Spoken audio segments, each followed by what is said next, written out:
It's that time of the year again. I come with a message.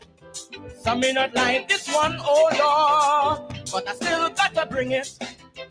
It may not be what you expected me to sing. I didn't sugarcoat it. Cause every year round I see the same damn thing happening. So I asked Father God above, oh, what should I sing about?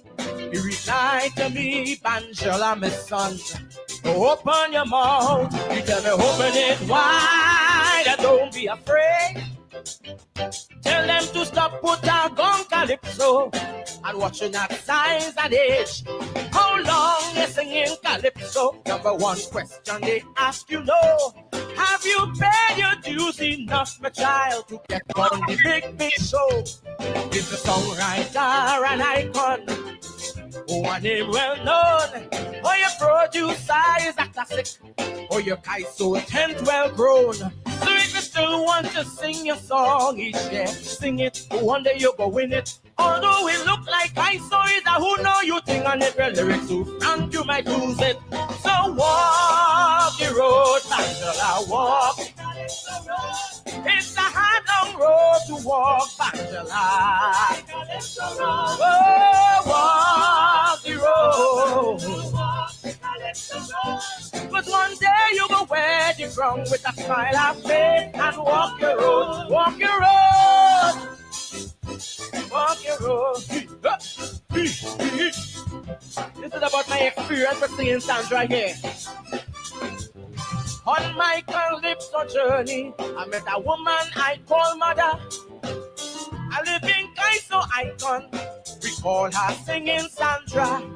I decided to ask her to teach me a thing or two, to show me the ways of the art form, lessons to guide me through. Mother put me sit down and start to tell me, Calypso was birthed from we ancestry. And it's true, Kaiso, our stories are told. Mother say it will never die and it can't get old. Oh, she tell me in 85 she remember they told Lil Marshall to go, that he too young to soca, to sing his sweet Kaiso. So he stood up strong and the battle along, victorious in every show. Who would have thought this day would come? We wouldn't soca king of the world. Mother tell me walk the road. It's a hard long road to walk, Angela. Mother said to walk the road. But one day you go wear the crown with a smile of faith and walk the road, walk the road.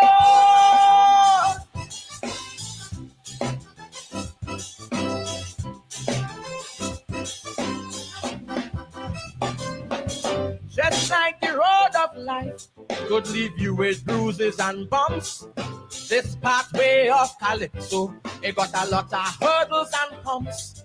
It's high and low, to and fro, I said that twist and turns. But your biggest obstacle will be some people. This a lesson I learned when I start my journey.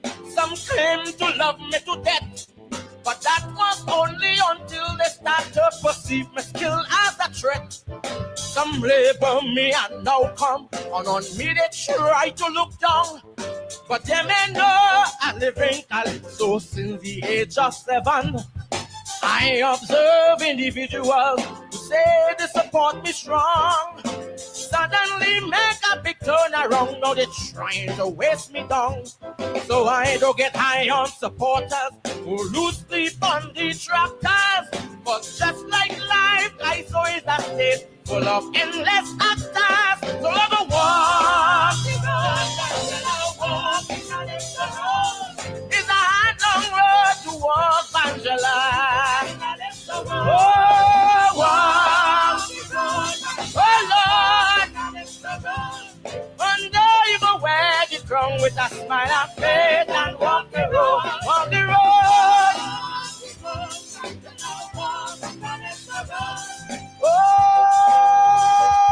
Oh, walk the road, take me down now. Say Since I show love to Kaiso and Calypso embrace me back, the father tell me, oh Angela, keep your focus on track. Remember you're traveling on a road paved by many legends and standing strong on the shoulders and the works of many giants. So make your contribution and let conscience be your guide. Just give them induction in your rhythm so all wicked go step wide. You're a master entertainer, but that's not all that you are. You're a voice of the voiceless, ancestral messenger, wielding the words of truth.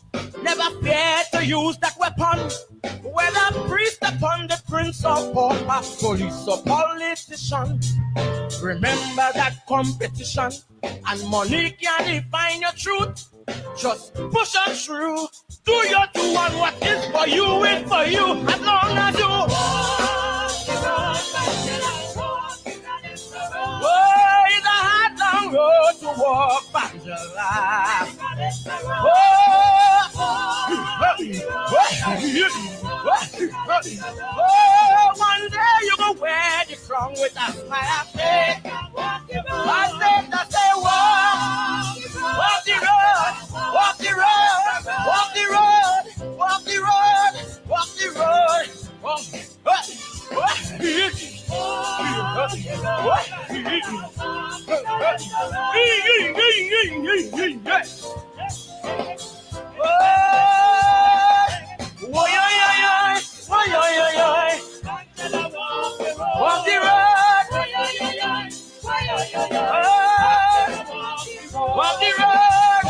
rising power singing Sandra, my dear mother, tell me, thank you.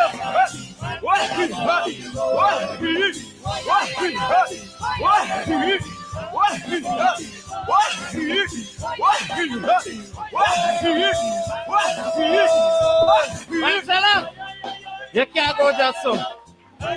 You can't go just so. Walk the road.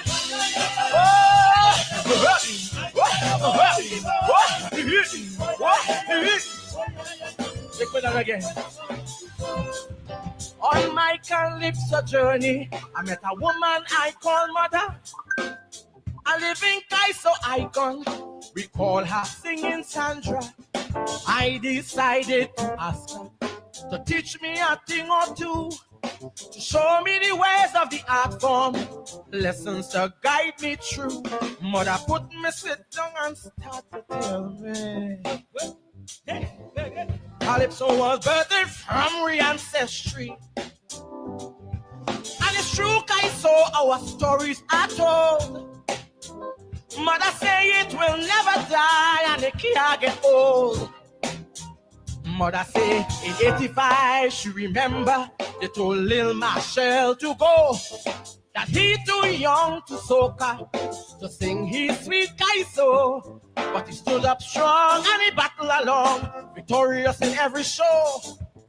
Who would have thought this day we come here be soca king of the world? Mother say to walk. It's a hard long road to walk, Angela.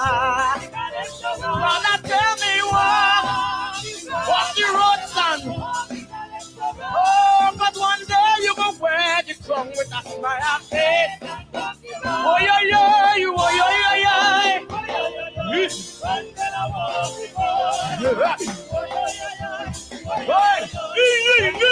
thank you.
show love to Kaiso, and Calypso embrace me back. The father tell me, oh, Bangela, keep your focus on track. Remember you're traveling on a road paved by many legends, and standing strong on the shoulders and the works of many giants. So make your contribution and let conscience be your guide. Just give them the option in your rhythm so all wicked go step wide. You're a master entertainer, but that's not all that you are. You're a voice of the voiceless, ancestral messenger. Wielding the words of truth, never fear to use that weapon. Whether priest upon the prince or pauper, police or politician. Remember that competition and money can't define your truth. Just push on through, do your do, and what is for you is for you. As long as you walk the road, it's a hard long road.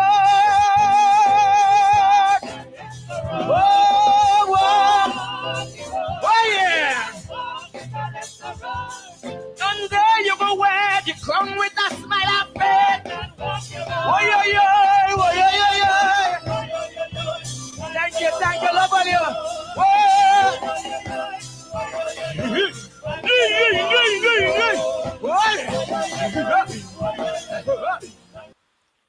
Walk the road. Walk the road. One day you will wear the crown. It was Frederick Douglass who said, some people want to reap the rewards without planting the seed. Power concedes nothing without a demand. Never did and never will. We got to walk the road of struggle. Walk the road. Walk the road of struggle. Good evening to you. One of the young bards of Calypso coming out of TNT, young Bangela, one of my favorites. He was the young king, I think 2 years in run. And I love that. The rhythm of the people. And the young people are taking the music to another level. It's not just the jump and wine thing, as you all notice. It's the message, the messengers. Walk the road. Walk the road. You are not just an entertainer. You're not just an entertainer. You are the voice of the voiceless. And that's what we try to do. We try to give voice to all those whose voice are smothered. And we continue to give voice. Good evening on a Thursday evening. Welcome to Politics 101. It's always a pleasure to have you here with us as we continue to walk the road. We continue to walk the road. The struggle to walk the road. Some of us have been in the trenches for as long as we can remember. As I said, since Noah was a scout, some people say since Noah was in short pants. And we want to leave a legacy of persistent struggle. Frederick Douglass again, power concedes nothing without a struggle. Never did and never will. Some people want it to be over with very quickly. But power concedes nothing without a struggle. Sometimes we get tired. Sometimes we get weary. Sometimes we get frustrated. But we have to get up, dust yourself off, and ready to go again, to confront those who use power in ways that are detrimental to the security and the well-being of our people all over the world. It's good to wake up this morning to the news that the International Criminal Court has issued an arrest warrant for the Prime Minister of Israel and the Defense Minister. We have not talked much on this program about what's happening there in the Palestine. But the genocide continues. The targeting of children, women, old people, all people. The starving, as the ICC says, part of the charge is that starvation is being used as a weapon of war. And what continues to amaze us,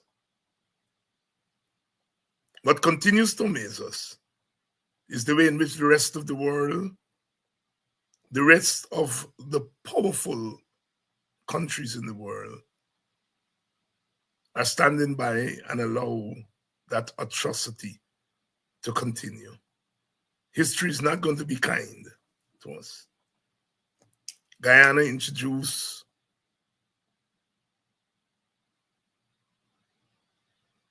a motion for a ceasefire, and it was vetoed by the United States.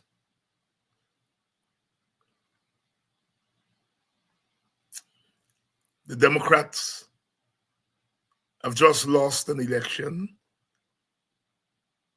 and certainly in one state, in Michigan, they may have lost because of Palestinian immigrants voting against them. Yet,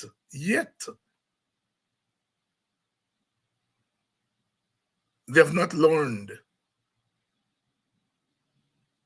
and they continue to prop up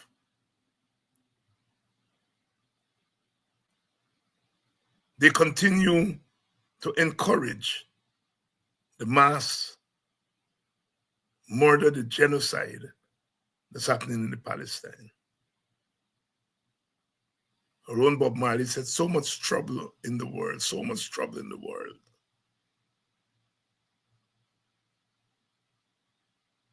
So much trouble in the world. Small countries like Guyana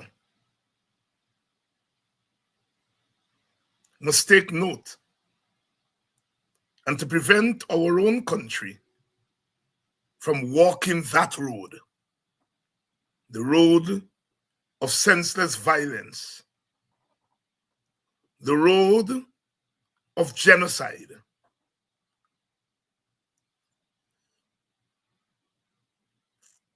We have had our share. Hundreds of young, mainly Black men, murdered, disappeared, kidnapped under the PPP regime. And many in our country pretend that it didn't happen. We heard the Vice President last week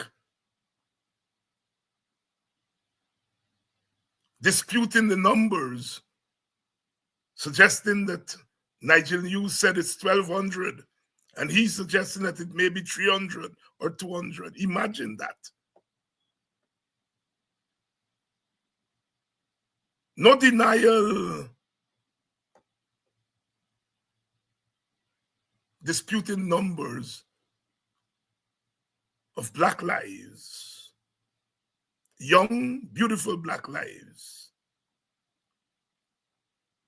snuffed out by a regime that is intent on staying in power at all costs.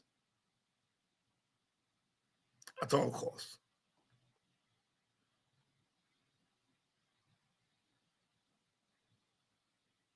Our share of the dooms of the world. Good evening to you, wherever you're joining us from. Good evening, Dunsford, who's joining us from Mocha, Arcadia. Jamal, good evening. Good evening. Good evening. All of you. The ICC should be looking in Guyana.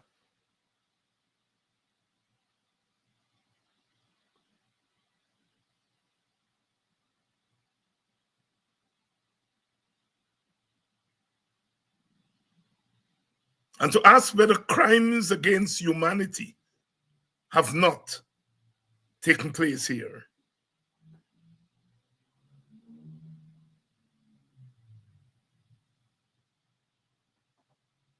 Prime Minister of India, Modi, is visiting. And today I didn't have a chance. I was, as they say, earning my daily bread today. Didn't have a time to follow what was going on. But I had a glimpse a couple of minutes ago as I was coming on to the program of Mr. Modi talking, lecturing to Guyana about democracy. And why we welcome Mr. Modi? Because he's the prime minister of a country from where half of our people came. It's their homeland. He's the prime minister of their homeland. We welcome him. He's the prime minister of one of the most powerful countries in the world. India has a nuclear weapon. India has the second largest population in the world. Its IT industry is up there with any country in the world. And so there's a lot that we can benefit from, a better relationship with India. But Mr. Modi cannot lecture us about democracy. No doubt he's taking his talking points from the PPP. Mr. Modi has to deal with his own problems, just as we are dealing with our racial problems in Guyana. And we have to guard against racial dictatorship from the PPP. Mr. Modi has to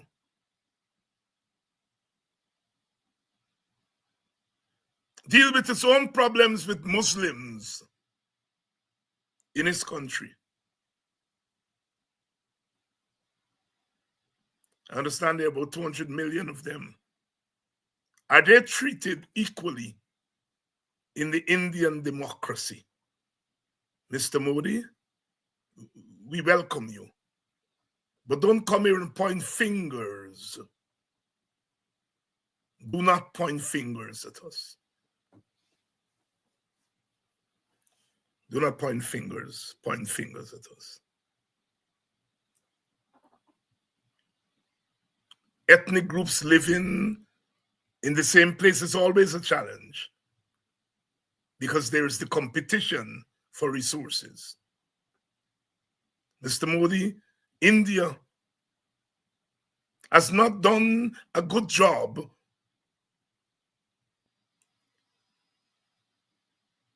at giving substantive democracy to non-Hindus.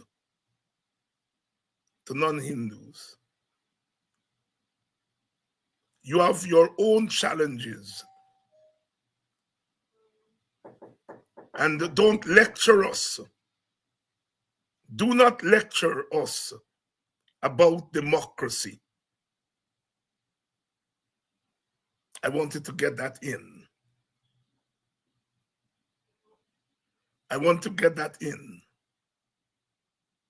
Good evening to all of you and welcome to Politics 101. As Mr. Modi came in, we had some young people at the airport, young Amerindian people, young black girls, young Indian girls, showing Mr. Modi the multi-ethnic nature of our country. But where was the opposition leader? Why was he not part of the welcoming party at the airport?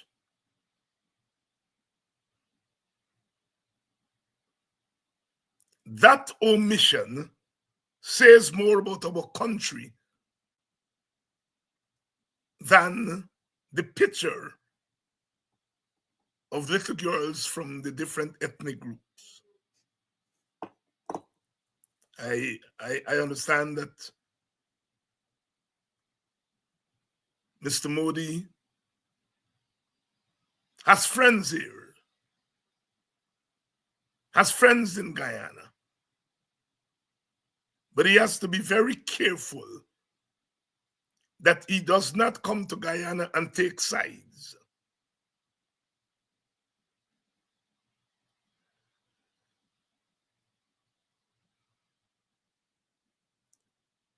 We welcome you, Mr. Modi. We do. We want closer ties with India. We do. We recognize your importance to the Hindus and non-Hindu Indian in our midst. Some people were saying, the spectacle of a Muslim prime minister embracing a Hindu prime minister.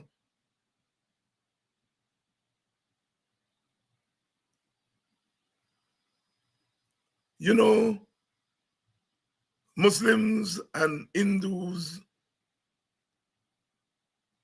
may be at each other's throat in India, but in Guyana, they are not. In Guyana, the Muslims and Hindus have become Indians, just as the Yorubas and Koromantis and Congo people who came across the Middle Passage, they became Africans in Guyana and the New World. In the same way, our Hindu and Muslim brothers and sisters in Guyana, they became Indian. And our Arawak and Waiwai and Wapishiana brothers and sisters have become Amerindians.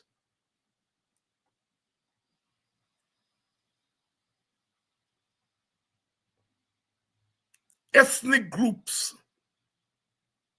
have merged to become racial groups in America, in Guyana. But of course in the Americas, but in Guyana. The ethnic Arawak and Wapishianas and Waiwai and all the other indigenous ethnic groups, they've merged together to become a racial group. In the same way, as I said, the Yorubas and the Koromantis and the Congos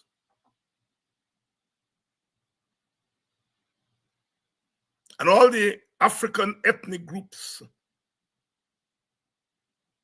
they've come to Guyana to become a racial group. Our problem has its origins in ethnicity, but our relations are carried out day to day in a racialized environment. We sometimes use ethnicity and race interchangeably. Ethnicity is culture.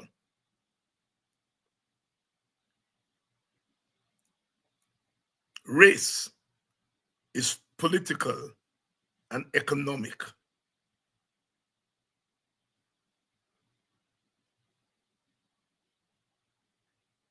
East Indian Hindus, East Indian Muslims, East Indian Christians,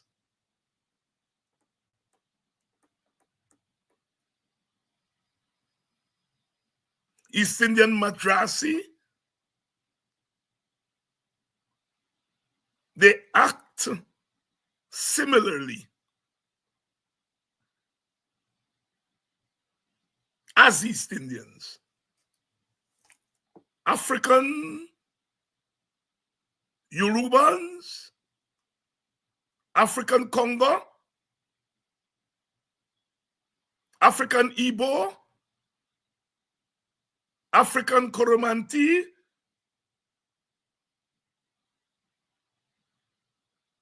they become Mati. And they become black in Guyana. And so do our East Indian blood. We have to understand our reality, because if we don't understand our reality, we get it twisted.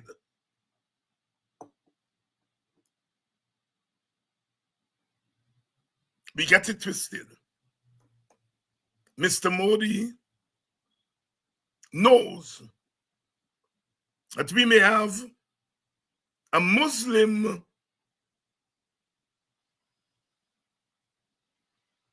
president, but he's a Muslim in faith, but politically he's not Muslim. Politically he's Indian. Many people were telling me, look, you know, I mean, when Ali becomes the prime minister, becomes the president, there's going to be conflict between the Muslims and the Hindus. And I would laugh, you know, because I know better. I know better. There are more East Indian Hindus than Muslims and Madrasi and so on. But in many ways, East Indians of all religious persuasion have become Hinduized. The powerful Hinduism,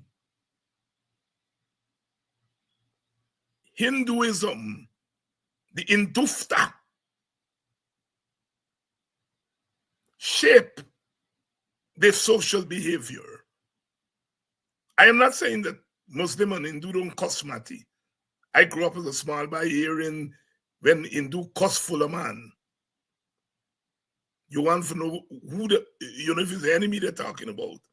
So I'm not saying that they're not ethnic tensions, but those ethnic tensions are overridden by racial imperatives.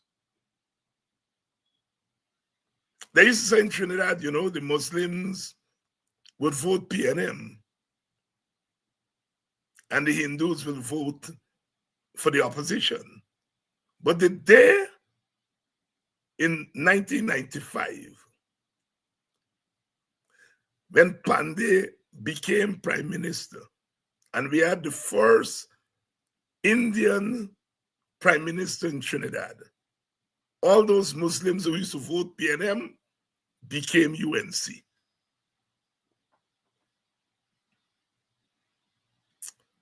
Sometimes some black people play the fool. We are living in a country where people organize their economics, they organize their politics around ethnicity and race.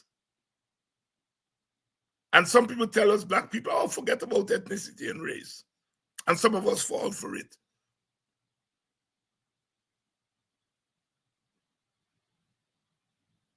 You don't hear our indigenous people talking about Arawaks and Wapishiana and YY. They talk about indigenous people, and correctly so.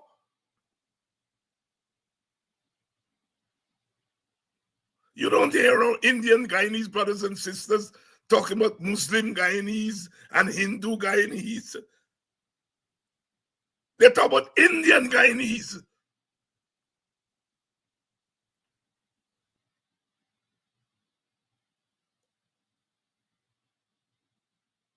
And Chinese don't talk about Cantonese and all the different ethnic Chinese that came, they talk about Chinese, and Portuguese talk about Portuguese.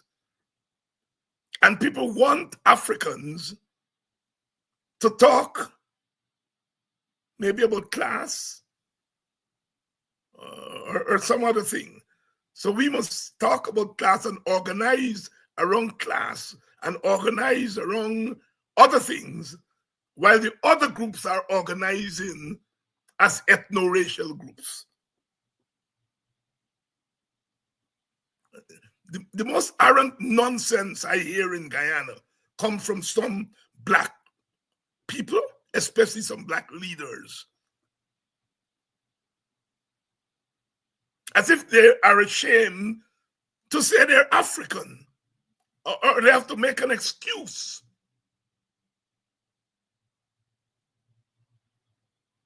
We cannot be organizing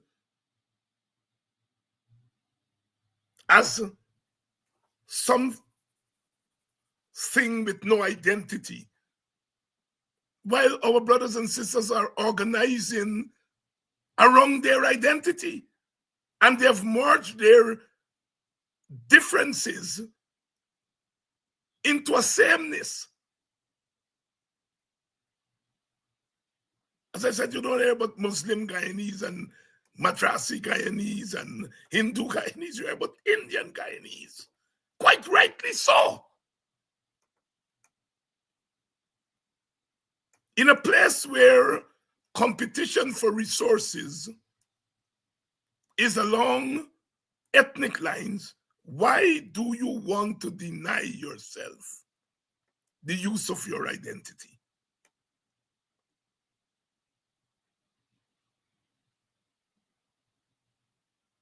Dr. Jagan was a Marxist, a doctrinaire Marxist.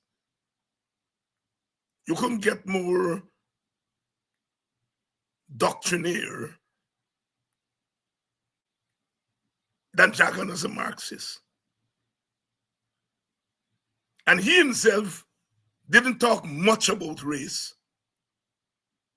but he understood the power of race. And he organized his Marxist party, his Communist party, around race. When he went into the Indian communities, he didn't say, sisters and brothers, I come to you as communists. He didn't call the people in Port Moran communists and Marxists.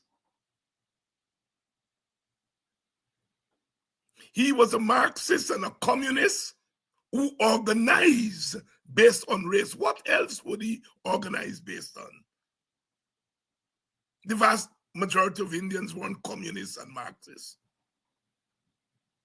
Their first identity was Indian.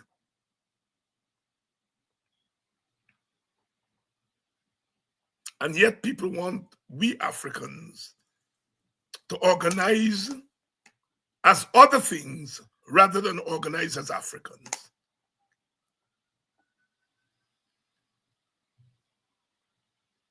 They are working class Blacks, working class Indians, East Indians, working class Amerindians. I don't know if they're working class Portuguese, maybe there are a few. Maybe there were a few working class Chinese. But certainly they're working class Africans and working class Indians and working class Amerindians. But our primary identity is not our class identity. You see, when the society is homogeneous, you go to Europe, and those European societies are mostly white people. Their whiteness is self-evident. So when they're organizing as class. The diversity in the society is not a racial diversity, it's a class diversity. And so they organize as class.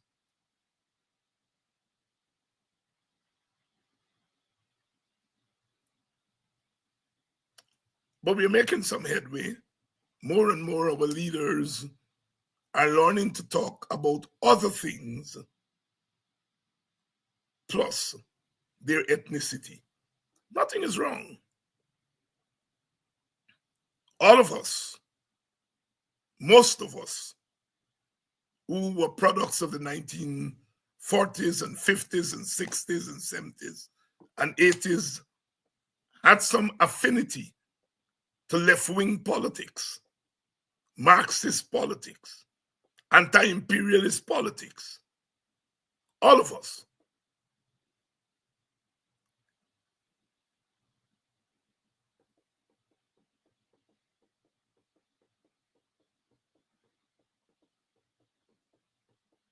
And there are times when we organize across ethnic lines.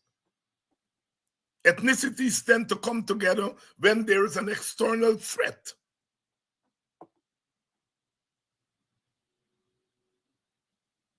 But when you look recently, when Maduro and the Venezuelans were bearing down, even that did not bring our ethnic groups together.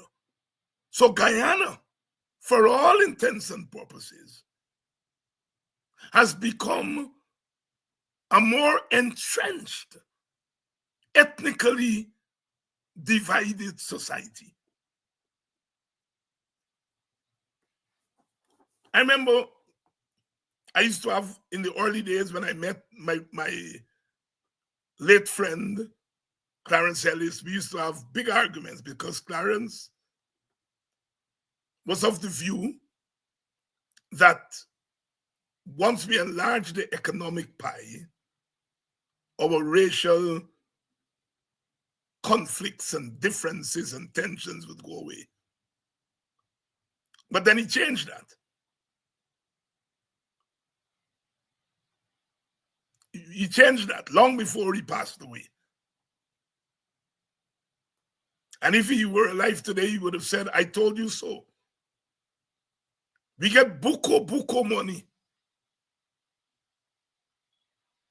And instead of the oil money serve as an equalizer among our ethnic and our racial groups, it has increased the tension. Because the problem is about distribution.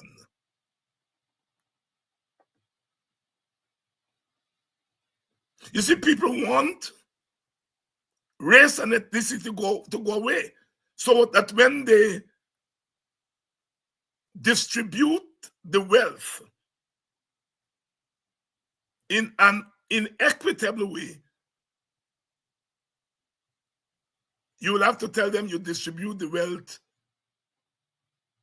inequitably among class. And you hear some of our people with that the PPP giving all the wealth to the elite. That is true. That is true, and the PPP don't mind you telling them that. What they mind is when you tell them they are not distributing it equally among the ethnic groups.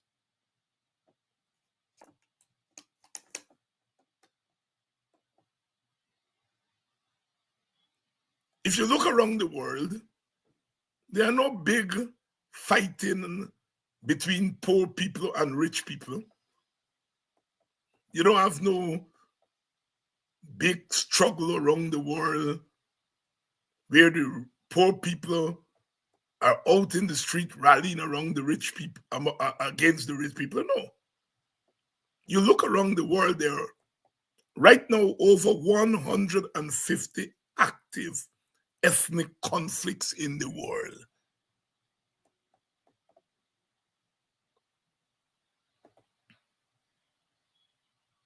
The war between Ukraine and Russia may look like a national war between one country against another country.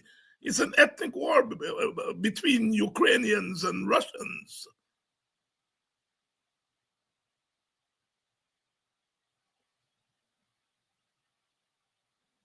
Jews in Israel are massacring Palestinians.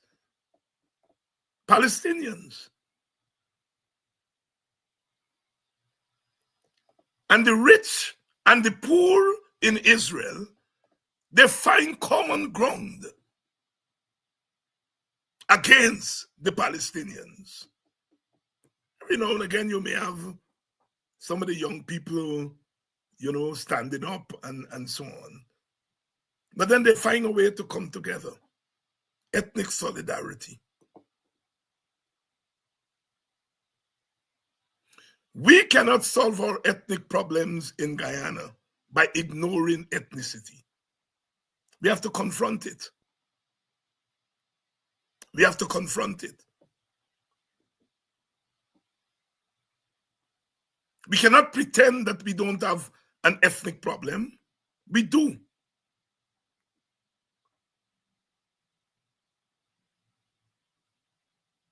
We do. And we can confront that problem and neutralize it to some extent. It's never going to go away, but it can be neutralized.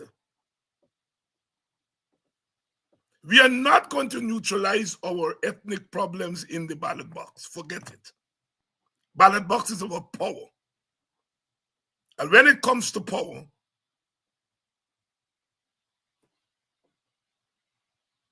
groups do not play around.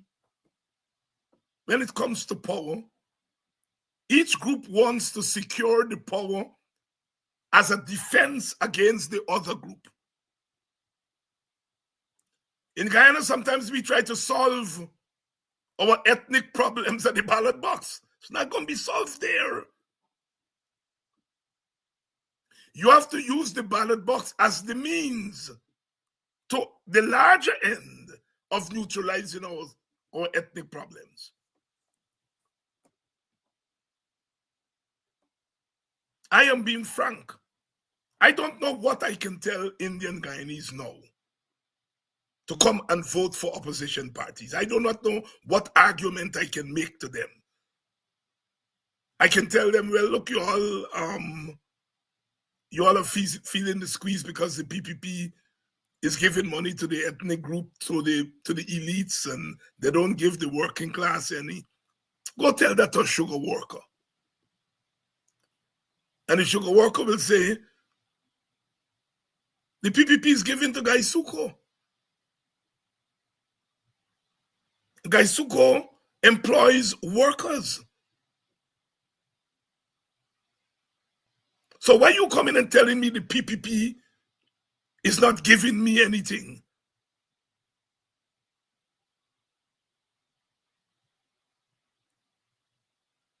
The vast majority of East Indian people are going to vote for the PPP until they have an incentive not to do so. The vast majority of African people will vote for the PNC or the opposition unless they have an incentive not to do so.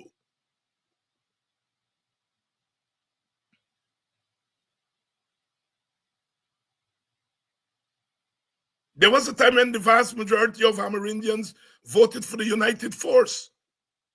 Amerindians joined forces with the Portuguese to empower the United Force. And every now and again, some Amerindian come along. Hardy once came along and he got some votes from them, and Schumann came along, he got some votes for them and go and give it to the PPP. But it is not true that Amerindians don't appeal to their ethnic identity.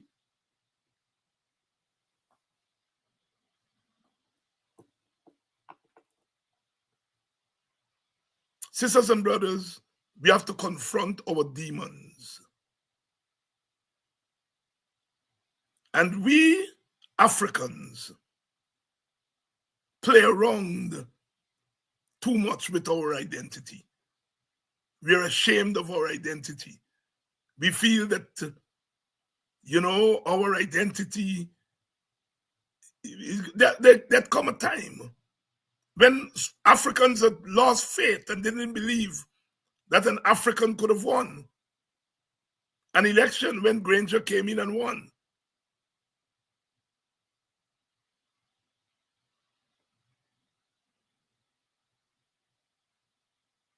In a winner-take-all system, you have to have alliances, not crossover votes. Alliances. Alliances. Alliances between the majority of Africans, a minority of Indians, a minority of Amerindians,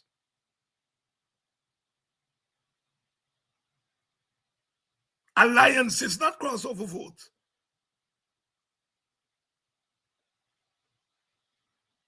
Not crossover votes. As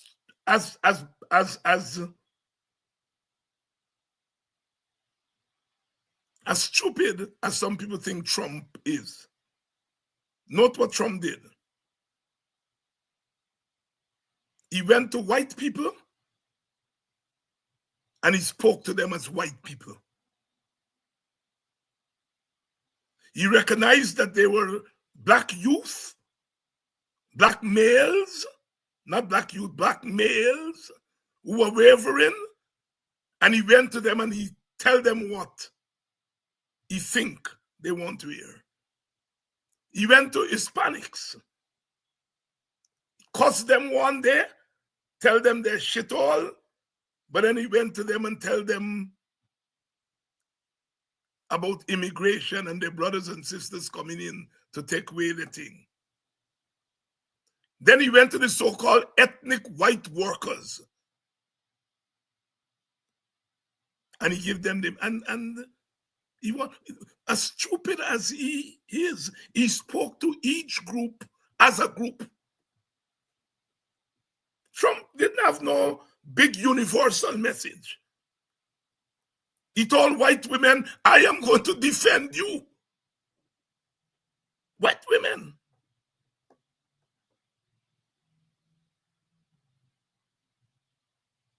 He got 54 to 56% of white women vote.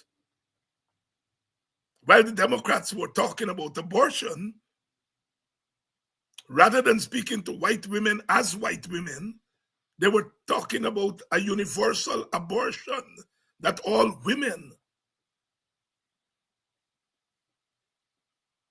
I learned my lesson, years and years ago. I worked for NARAL, the National Abortion League, I think is what is named, the largest pro-choice organization. I worked for a few months for the chapter in Maryland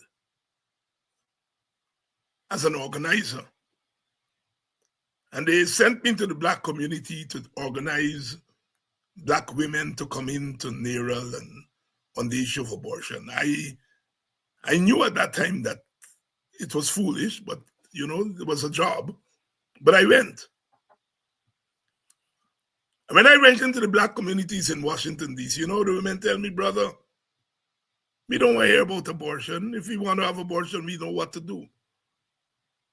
We want to hear about jobs. We want to hear about child care. We want to hear about proper schools.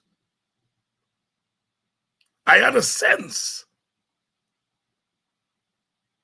but it was proven to me, and I eventually left the job because I couldn't go to black people, black women, and telling them about abortion when they live in rundown apartments, when their children are caught up in violence, crack, when the large American establishment is damaging their communities with war on drugs, and I am going there to tell them about abortion.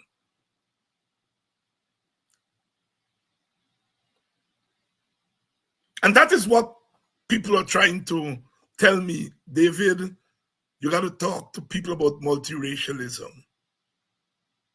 Why am I going to Golden Grove? Who bury Quindon Bacchus about 2 years ago, shot like a dog by the police.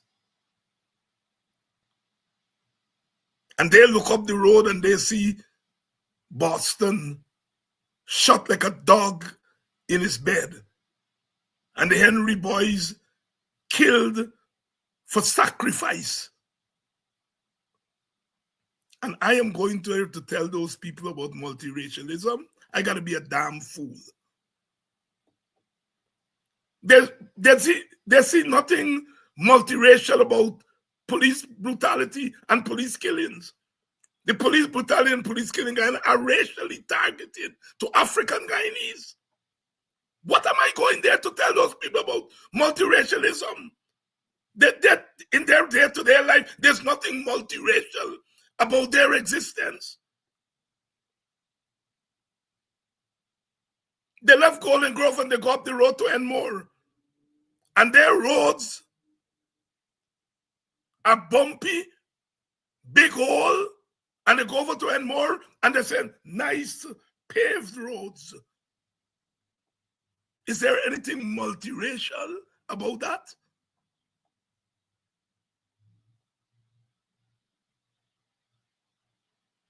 Now they're doing roads in the black communities. You know what they're building? Some little concrete strips.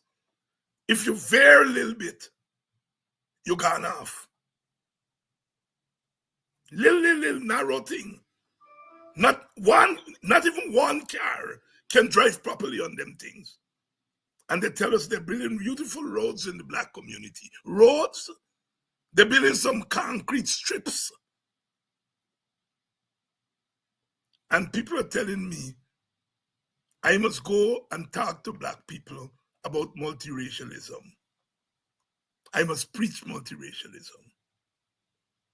Multiracialism is an ideal.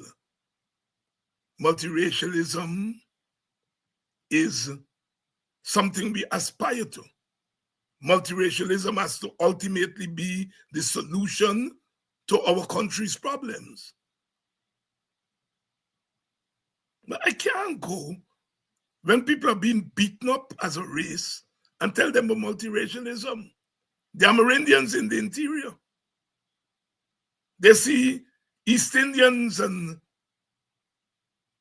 powerful East Indian men and maybe African men going into the communities and raping the little girl children in ways that they don't go into the Indian communities on the coast and the African community on the coast and rape their girls. It's as if they have a license to rape Amerindian girls.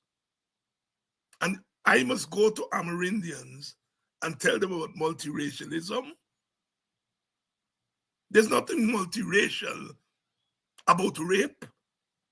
Yes, I'm not saying that Africans don't get raped, African women don't get raped. They do.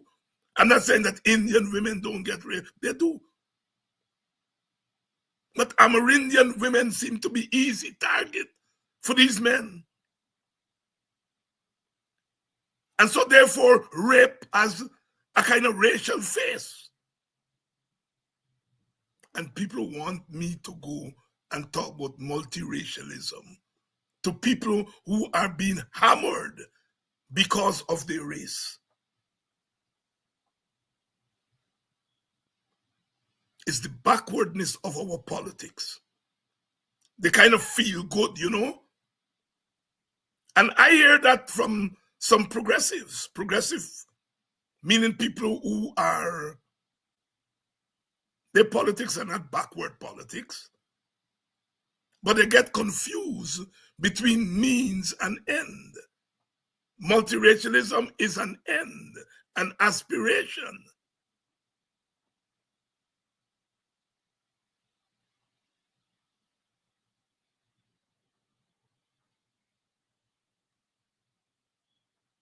Women of all races face challenges in Guyana. Of all races face challenges in Guyana. But the women in each ethnic group face those challenges differently. As I said, Amerindian women seem to be easy target for rape. Black women now are easy targets for men of other ethnicities going into our community and dangling money before black women, turning them into harlots and prostitutes. Are we going to make some Douglas children?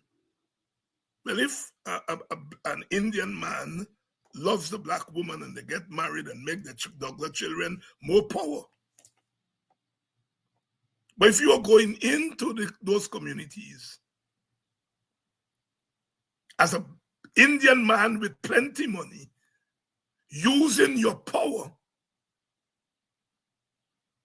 to get with black women because of their economic powerlessness, you are no different from the slave masters who used to go down in the stables at night and pick those enslaved African women and have their way with them. That's happening in the black community, where men, especially Indian rich men, they got these little black boys and they send them to get the black girls for them. It's going on in Guyana. We don't talk about it because somebody's going to get angry if we talk about it. And somebody's going to call you. It's going on.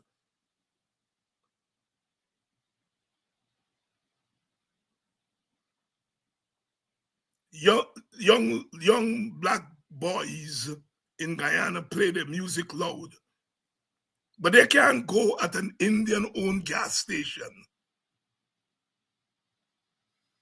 and play no loud music. They can't. But I've sat in my village, Buxton, and I see the Indian boys come, the music 10 times louder than them little black boys.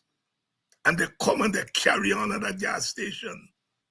And when the owner go to them and talk to them, they cuss him, but he black so-and-so. And continue playing the loud music.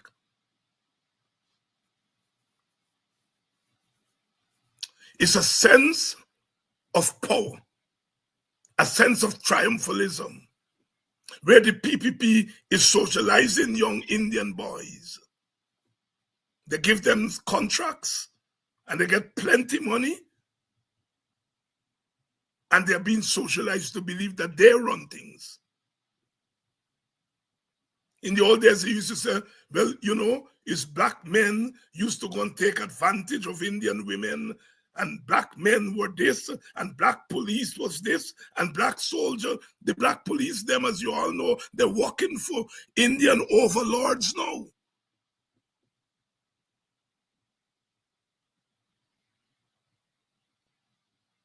Whenever I have had cause to go in them Chinese supermarkets, black men with long gun in front. You go inside, Indian girls climbing up and packing. And the Chinese woman and the Chinese man, they're the cash register. You don't see black girls and black boys at the cash register. Chinese man and Chinese woman at the cash register. Them Indian girls, they're doing the packing, their thing, and the black men with long gun in front. That's what we are socializing in Guyana. The black man is the hooligan, the Indian girl as the little maid, and the Chinese man, money. And when you go to the Indian stores, the Indian at the cash register, the black man with the gun in front, and black girls packing.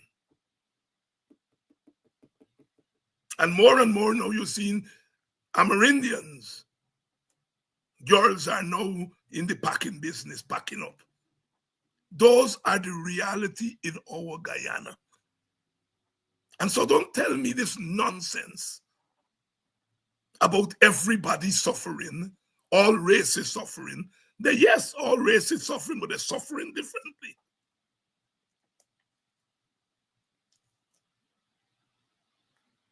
you're a little boy, black boy, you're running around, and you see in front of them Indian store and Chinese store, black man with long gun.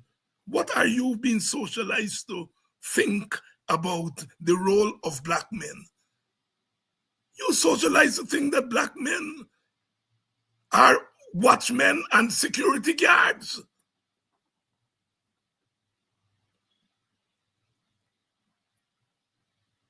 I have heard little black boys saying that they want to be a security guard because you get to carry the pow-pow.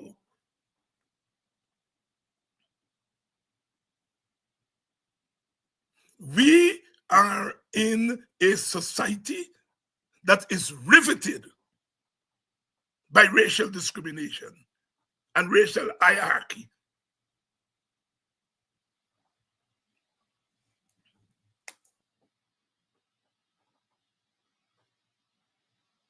Yes, the vast majority of Indians are not rich, stinking rich. The vast majority of Indians don't own big stores and so on. That is true. But if you're an Indian child, you look up and you see an Indian man with money. You see an Indian male with status. That's what you are going to aspire to become. And Africans, we get one and in between a black businessman who's doing well. But that's not the dominant group. When black youngsters look around, what they see are black men doing the Jankila work.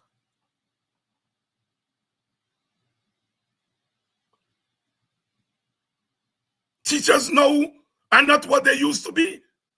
My generation, you look up, you want to be a teacher.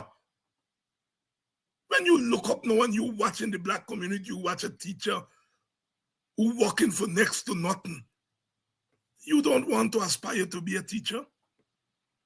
You don't. They pauperize our black workers. And so our young people are not aspiring to become teachers anymore. They rather go and hustle.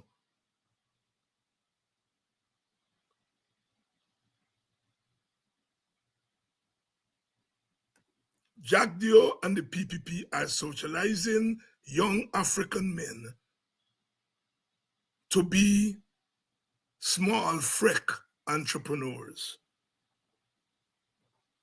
1 million, 2 million. What entrepreneur you can become with $1 million contract?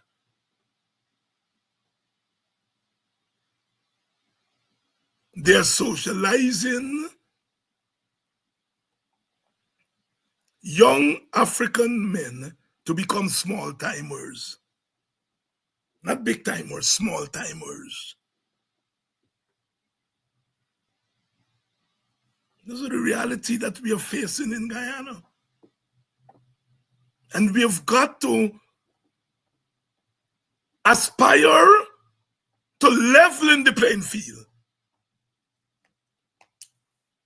So that the Indian child, the Amerindian child, the African child can see role models in their communities. Role models who are achieving.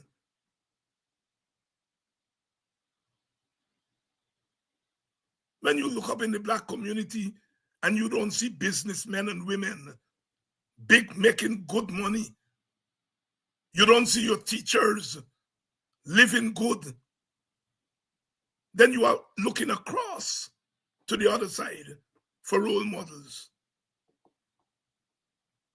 Black people, I can only talk to you all. I mean, I can attempt to speak to Indians and Amerindians, and they have a right to tell me, go to hell. You don't belong to us. And I will have to say, accept and bless. But you all can't tell me I don't belong to all you. And so I have to talk to you all. We have to have a revolution in our thinking. In the 1960s, Kwajana and Asquith launched the Cultural Revolution.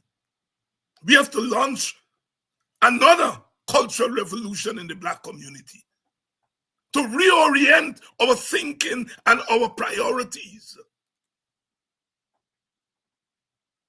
I'm a political person, but I will tell you all, politics have their limits. You can't go and build a house with politics.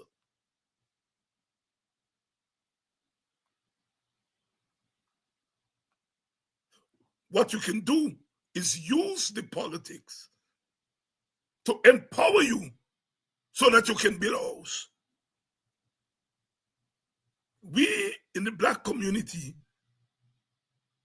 seem to believe that politics is an end in itself. It's not. It's a means to an end. We have to demand from our politicians, who we are giving our votes to, don't come and tell us about inflation. Keep that for your economic thing. Don't come and tell us about one size fit all. Come and do for us.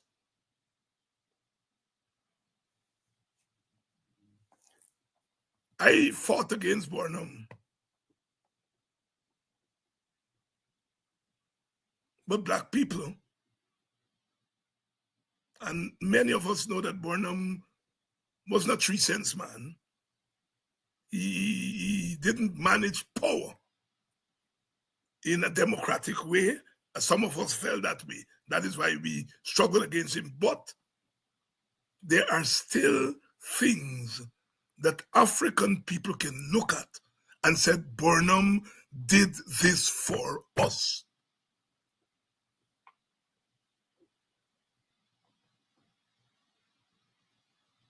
And our modern politicians have to learn that. They have to learn that you can do for the country and still do for your voters.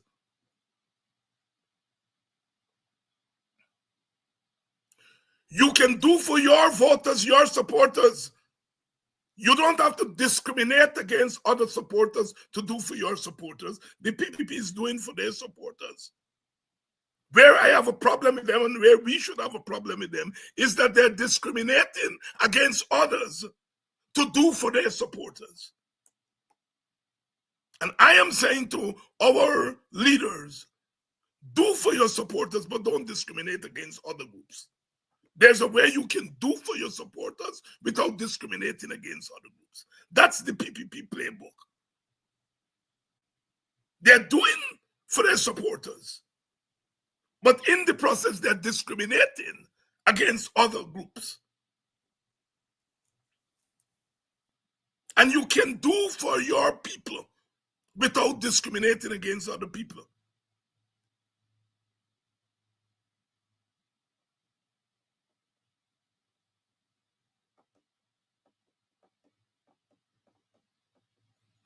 That is why we have to search for policies that balance. When we came up with the cash transfer policy, it was aimed at empowering our supporters who are poor and need an injection of funds.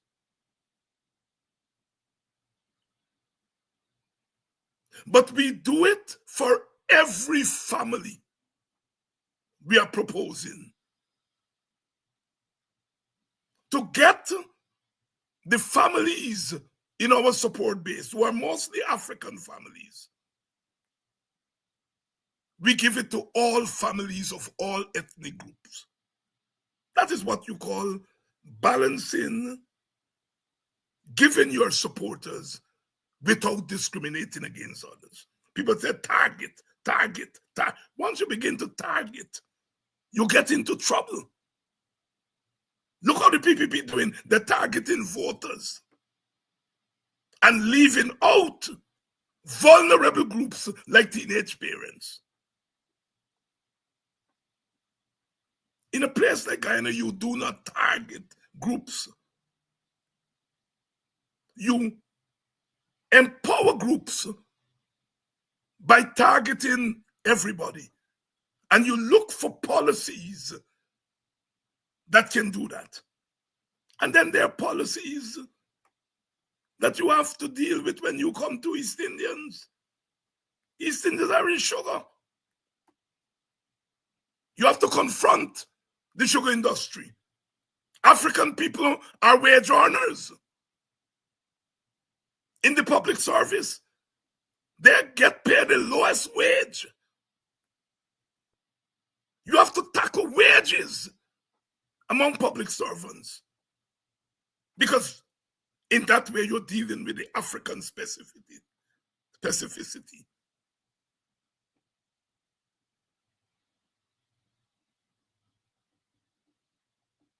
Look where the PPP has gotten with sugar. What the PPP wants to do is to keep Indian people working in sugar as cane cutters all their life. All their life.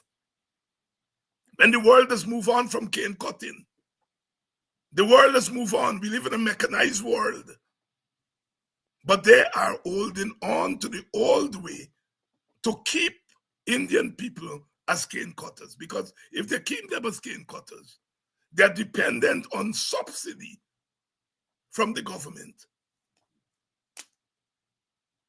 They don't want to modernize Gaisuko.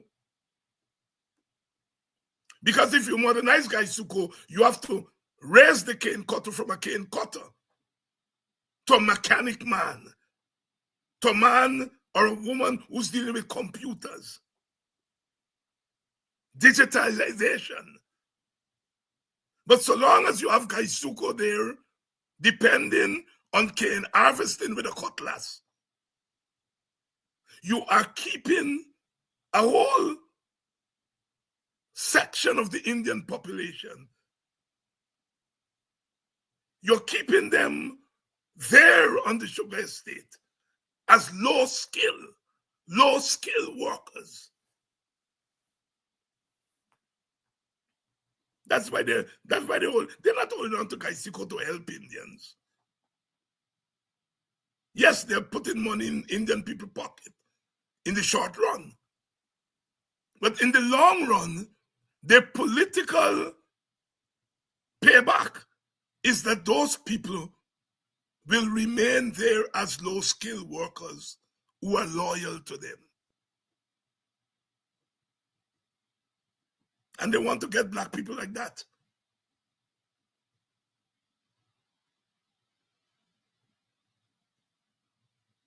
Pay black people starvation wages. Pay teachers, public servants starvation wages. So the male teacher will leave the teaching job, as most of them do, and go on the road hustling, gone in the bush, risking their lives. Some Indian teachers have said they make more money doing other things other than teaching. So you deplete the teaching profession of some of our better graduates. And so you turn our education system into a dumbed-down system. Because to produce good students, you have to have good teachers. And to have good teachers, you have to pay teachers good.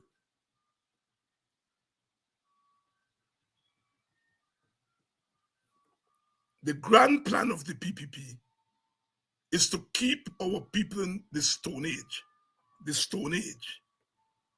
and to keep our people pliant, compliant. Look at how that man who cannot even put words together sit down there like a chibat, talking down to engineers who are 100 times brighter than he. And they're taking it. Not one of those engineers had the courage to say, keep your so-and-so work. You cannot speak to me like that. I'm a proud black man. Of course, they will say it's easy for me to say that. You come and claim that you's a strong man. You put in thing right when you create the problem. You get your chosen people who you give contract.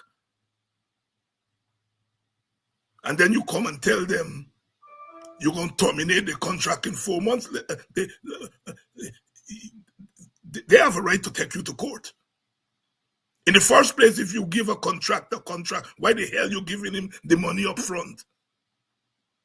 Why you don't give him some money to start the project? And as he finishes part, you give him another part. You give him money up front because you are buying him. You are bribing him. And if you bribing he is not going to give you any quality work. And then you come and sit down there as if you don't know what you do.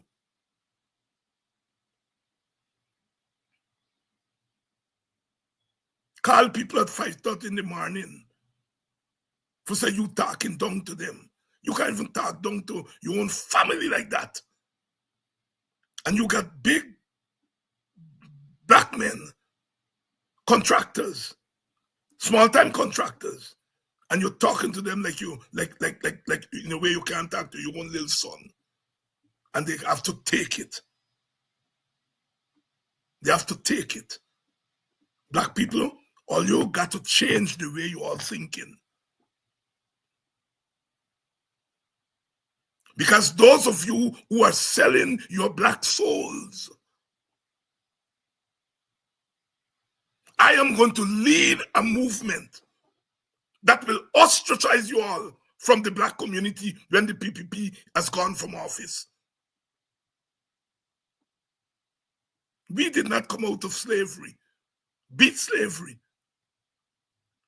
so that our young people today can become slaves. Some of our people can't help it. I understand that. I understand that. But some of you are allowing yourself to be battered and other B words that I can't call on air. When you all are finished and the PPP is out of, you all better go with them. Don't come back into our communities. You all are bad news and bad examples.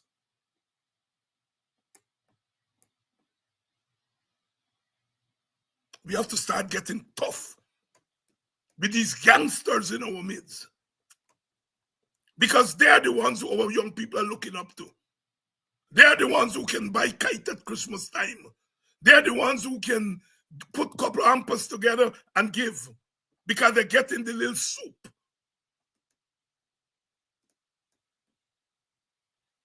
So this coming period, this election is very important. It's not just about getting rid of the PPP and putting in a government that is amenable and that is less criminalized, but it's also an election for black people to examine themselves.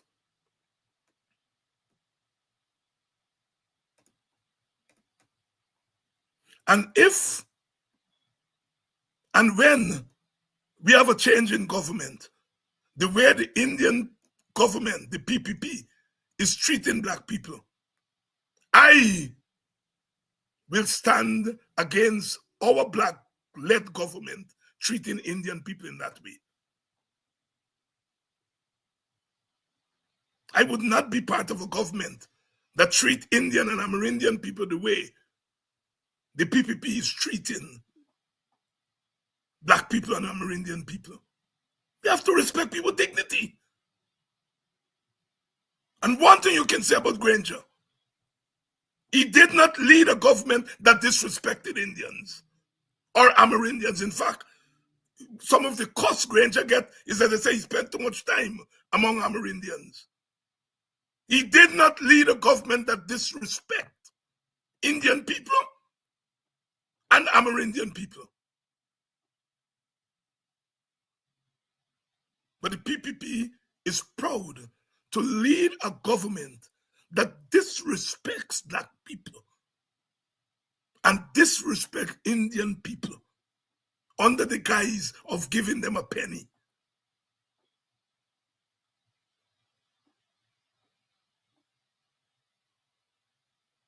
Black people, you all start this cultural revolution. Get our heads right. You see, our Indian brothers and sisters go to the temple and they go to the mosques, and those places socialize them to be good Indians. We go to our churches.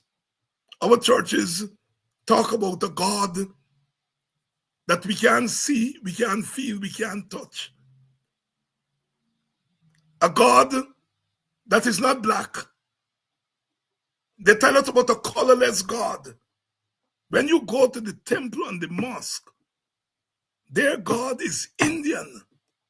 Shivratri and all the other Hindu deities, they are Indian. And we got black people preaching in church. The problem is not Christianity. The problem is not Christianity. The problem is the Christian preachers. Look at the black church here in the United States. They don't socialize black people for some God who don't look like them. That's why it's called the black church. The black church. But we have black preachers who are telling our people not to be conscious. Telling us about some God in the sky which will make everybody high. I'm quoting Bob Marley here. We black Christians have to start turning the church into a place of liberation theology. You go in a black church in America, they're talking about Revelation. They're talking about Exodus.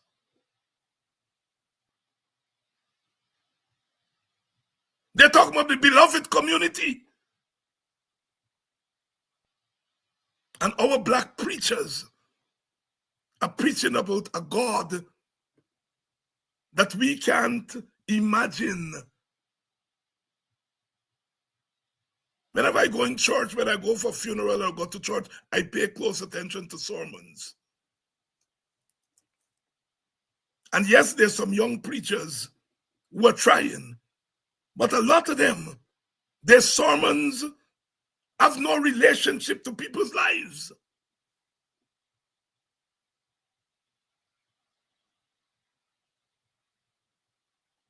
The revolution has to start. Bangela, the young man, the young Calypso, he said, walk the road. Your role is not just an entertainer, but to be a voice for your people. Some people say, well, Dr. Hines, why you don't play more Calypso from Guyana? Or you send me the conscious ones, I'm going to play them. Our Calypsonians, jump and wave something. I don't mind that. Because we got party too.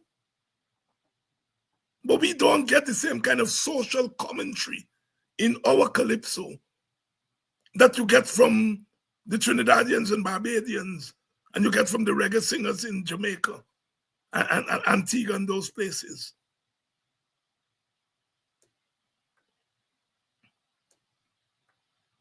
The revolution in our thinking has to change. Our Indian Guyanese brothers and sisters, they still have the mosque, the temple, their institutions, which are instilling an Indian consciousness in them. And we black people are reaching for things that don't instill in us a consciousness of who we are.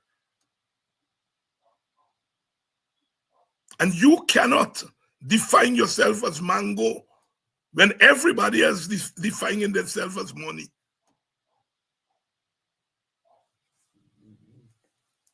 I don't want to create black capitalists, but I rather create 1,000 black entrepreneurs and 20 of them become capitalists. I don't like black capitalists, whatever that means. You know, people who make money just to, you know, be like a chibat on their own people. But I'm for black entrepreneurship. And I rather create 1,000 black entrepreneurs and risk 20 of them becoming capitalists. At least the next 980 are going to be entrepreneurs who are making money to help their families and their communities. Because a business is not just an individual construct. Businesses must be a social and community construct. A business or businesses in a community must lift the money circulation in the community. Not just, I get a business and I'm rich. That is what I mean by black capitalism. First thing, black and capitalism don't go together. Black and entrepreneurship.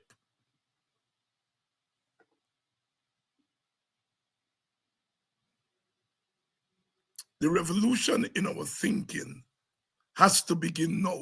It can't wait for after the election. We must go into these elections as a conscious people, conscious African people.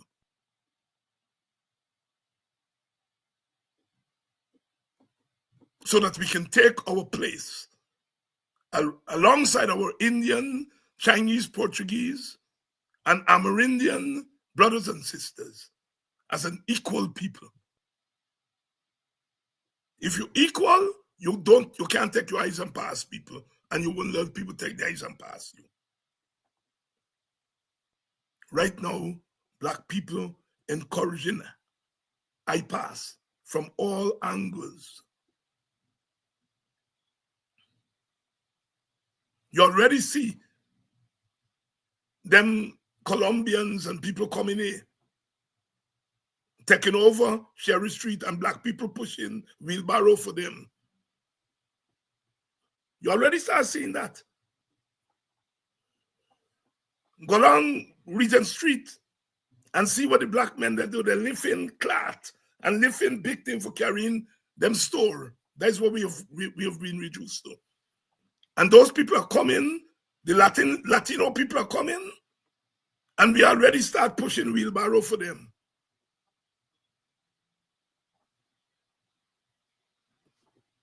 Consciousness to recognize that you're in a society where there's racial competition. And nothing is wrong with racial competition once it's not done in a racist way. Groups compete for resources. But black people have taken themselves out of the competition and are settling to be hustlers.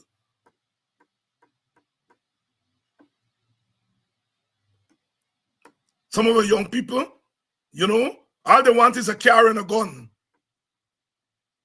And I understand, because we are not giving them the consciousness. Bob Marley said, in the abundance of water, the fool is thirsty. You get a car and a gun and you tell yourself, you're a big boy. In the abundance of water, the fool is thirsty.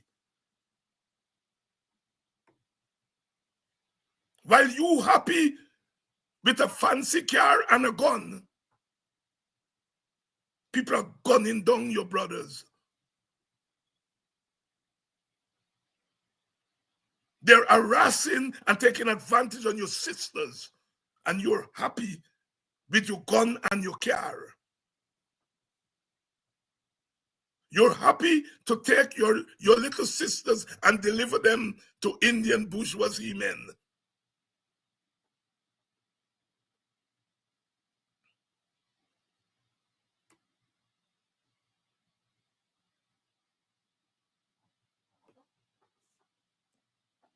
Let the words of my mouth and the meditation of my heart be acceptable in thy sight.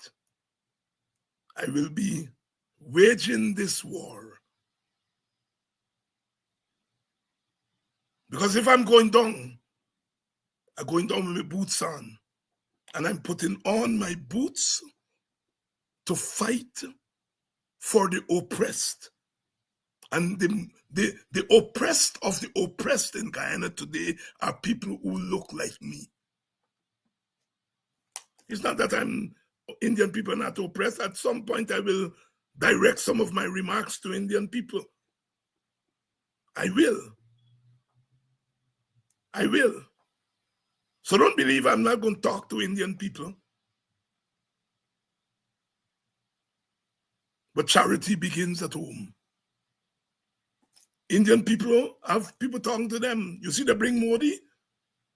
This is not the first time Modi come here, Modi, Rafi Dev bring Modi here. And carry to the Enmo Mata statue and carry all about Modi. This is not Modi's first visit. Modi come here when he wasn't prime minister. Modi is very familiar with Guyana.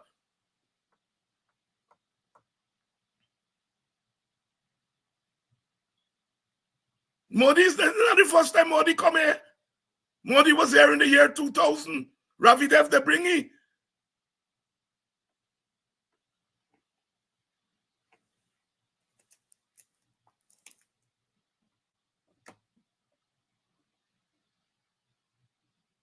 So I'm saying that Indian people have their leaders. Some of the leaders may be leading them astray, but that's not for me to say. It is for the Indians to say, not me. What I will talk to Indian people about is about Indian-African relations, Indian-Amerindian relations.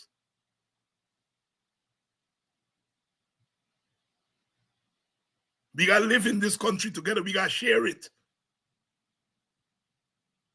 And insofar as Jack Dio and them saying they're not sharing, they're cussing me and cussing the opposition for wanting to share. The WPA is setting a trap for me.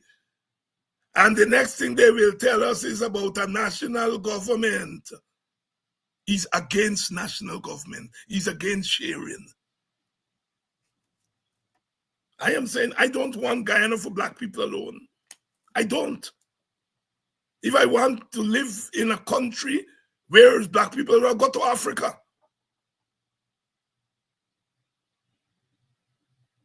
Guyana is a multi-ethnic country. I want black people to live in peace, Indian people to live in peace, Amerindian, all ethnic groups to live in peace. But we are not going to live in peace when one group has a monopoly of economic power, political power, coercive power. That is a recipe for racial conflict. And you can't have development in conflict.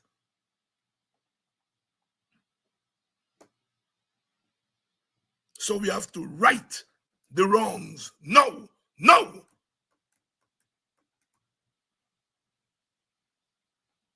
And if we're going to right the wrongs now, we Africans have to step up and stop chatting nonsense and behaving stupidly and trying to be more patriotic than all the other races.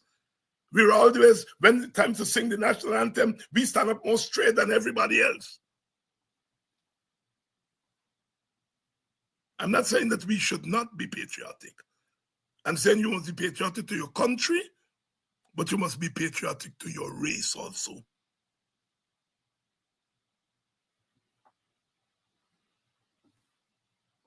It is not what it is. It will be what it should be. What it should be. The words of my mouth and the meditation of my heart be acceptable in thy sight here tonight. If you hear that, black is beautiful. cross. It's the texture of God. Lift your head like me. You got to wear your cross.